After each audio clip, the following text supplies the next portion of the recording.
ये रहा question number 66। युक्त वर्गीकरण से आप क्या समझते हैं? वर्गीकरण बुद्धिमत्तापूर्ण विवेक पर आधारित होना चाहिए। बुद्धिमत्ता विवेक पर तर्क संगत संबंध उस लक्ष्य से होना चाहिए जिससे अधिनियम प्राप्त करना चाहता है, या दोनों वर्गीकरण बुद्धिमत्तापूर्ण विवेक पर आधारित होने चाहिए और बुद्धिमत्तापूर्ण विवेक का तर्क संगत संबंध उस लक्ष्य से होना चाहिए जिसे अधिनियम प्राप्त करना चाहता है, या इनमें से कोई नहीं। तो जैसा कि हम जानते हैं, जो वर्गीकरण किया जाना चाहिए वो वर्गीकरण क्या होता चाहिए?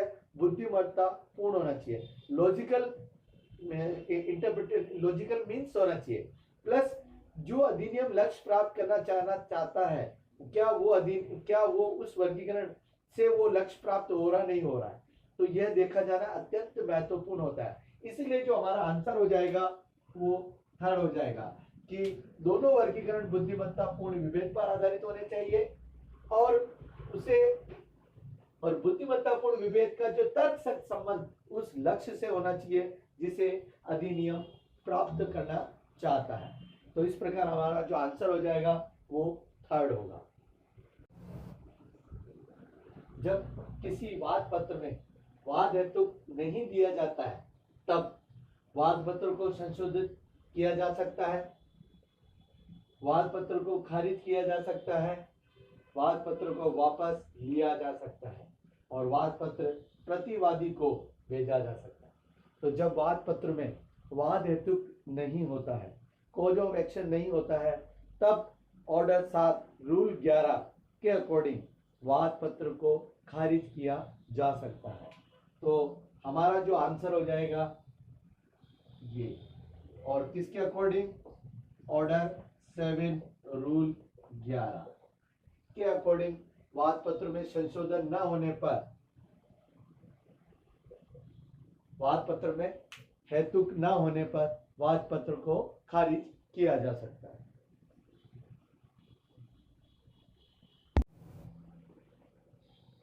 Question number 68। आदेश 8 नियम 6 के अनुसार मुजरा की विशिष्टता दी जाएगी। लिखित कथन में, वाद पत्र में, दोनों लिखित कथन और वाद पत्र में, या इनमें से कोई नहीं। तो आदेश 8 रूल 6 यह कहता है कि जो मुजरा की विशिष्टता है उस संबंध में जो तथ्य है वो लिखित कथन में ही पेश किए जाएंगे। तो हमारा आंसर हो जाएगा पहला, लिखित कथन में। और मुजरा के संबंध में जो मुजरा की राशि जो न्यायालय की धन अधिकारिता संबंधी राशि से अधिक नहीं होनी चाहिए, अन्यथा वह मुजरा के कथन के संबंध में जो वाद है या मुजरा के जो कथन है वो मुजरा के मूल दावे की राशि से कंपनसेट या सेट ऑफ नहीं किए जाएंगे। तो यानी मुजरा की जो राशि होती है वो न्यायालय की वाद क्षेत्र की अधिकारिता के अंतर्गत ही होनी चाहिए।